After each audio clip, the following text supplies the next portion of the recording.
My contribution will be that to give the perspective of the U.S. negotiator of environment and science agreements, including, for example, the London amendments to the Montreal Protocol on substances that deplete the ozone layer. My book, entitled Negotiating Environment and Science, An Insider's View of International Agreements from Drift Nets to the Space Station, was recently published by Resources for the Future Press, an imprint of Earthcast. It tells the story of 8 such negotiations that took place during the period from the mid-1980s to the early 1990s. Today I want to start by talking about some of the reasons why I believe that the Kyoto meeting failed to achieve its objectives, noting in particular some serious negotiating missteps by the United States. Then I will turn to the results of the Copenhagen meeting and end with some thoughts on the future of negotiations on a climate change agreement. Part of the problem in Kyoto in 1997, certainly on the U.S. side, was a failure to take adequately into account what had been successful in previous environment and science negotiations. For example, the U.S. administration sought to lead the development of domestic policy through an international negotiation. In my experience, almost always a fruitless approach. With the U.S. system of divided powers and the independent status of the Congress, which I guess is close to unique, if not unique in the world, is a frustration to our negotiating partners because the United States can't simply negotiate a position internationally and come back and force it on the Congress. And you've got to have the Congress moving with you on these issues. Secondly, a U.S.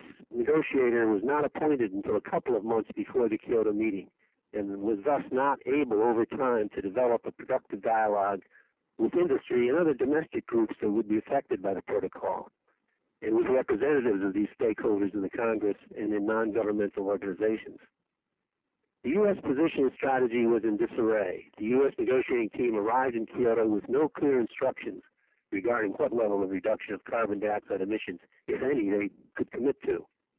The final reduction numbers were worked out in Kyoto among ministerial-level representatives of developed countries, and they differed from country to country.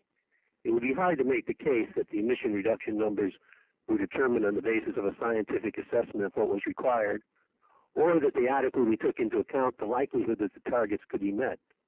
Rather, they reflected political bargains struck at the meeting.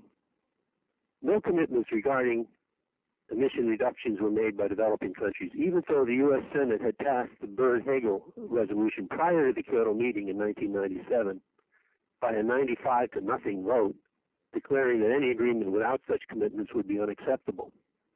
Thus, at the time the U.S. delegation was agreeing to the draft Kyoto Protocol, it should have been apparent to them, as well as to anyone else, that there was no chance that the United States would ratify the agreement, since ratification of a treaty by the United States requires a favorable vote by a 2/3 majority in the Senate.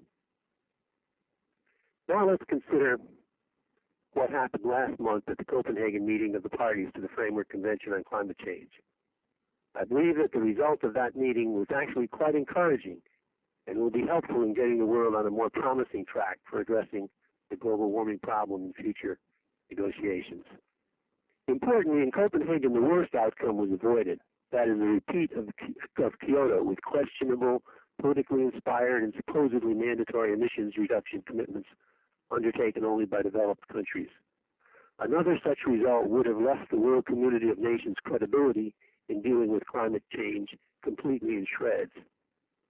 At Copenhagen, the countries that account for the vast majority of carbon emissions were included in the agreement that parties would develop their own plans for controlling such emissions, that those plans would be transparent, and importantly, that they would be subject to review by other parties to the agreement.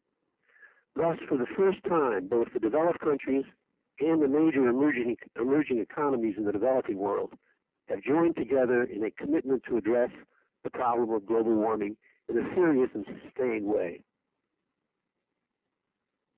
As a result, the world's largest emitters of carbon dioxide, including China and the United States, are now fully engaged and committed to a goal of keeping the global temperature increase to less than 2 degrees Celsius.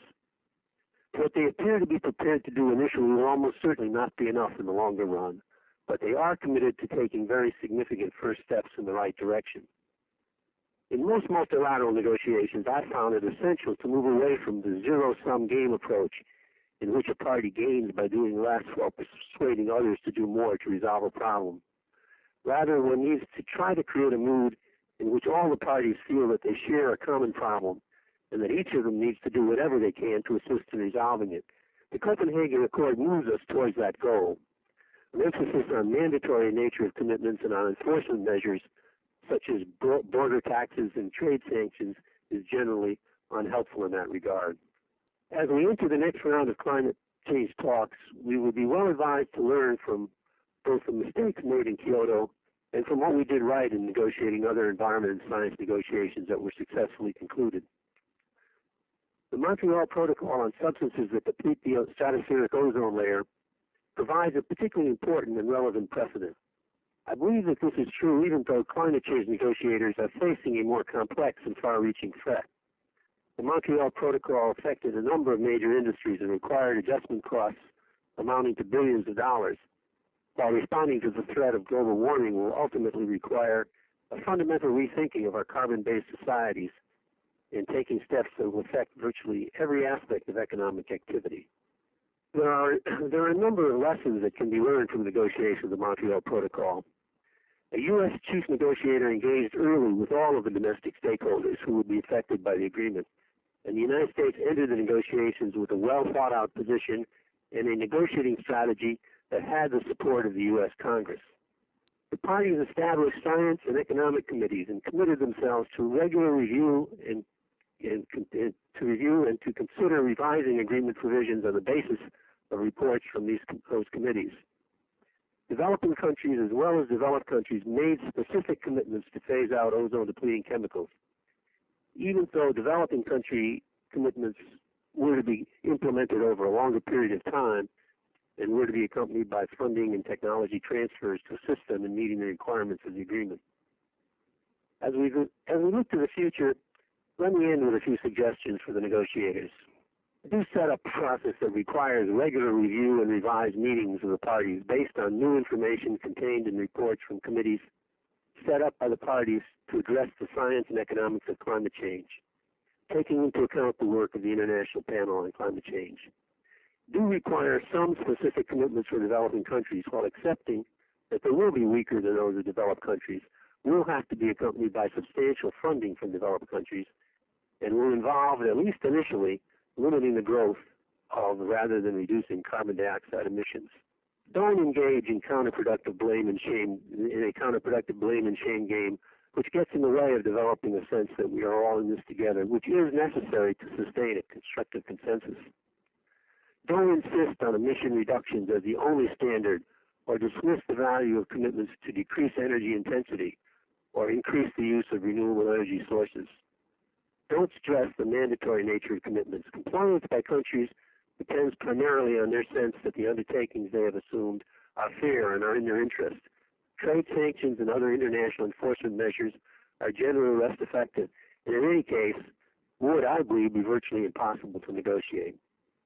In sum, the key is to set up a process that over time gets us where we need to go in dealing with global warming. Once we've established that there is a price to be paid for carbon emissions, we can hope to set in motion a virtuous cycle that will encourage technological advances and lead to significantly less carbon-intensive economic growth. And we won't get it right the first time, but we do need to get started.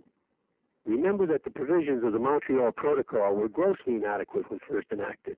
It was only after a process of returning to the table to reconsider those provisions repeatedly over a number of years that we were able to agree to what was necessary to arrest and eventually reverse the deterioration of the stratospheric ozone layer.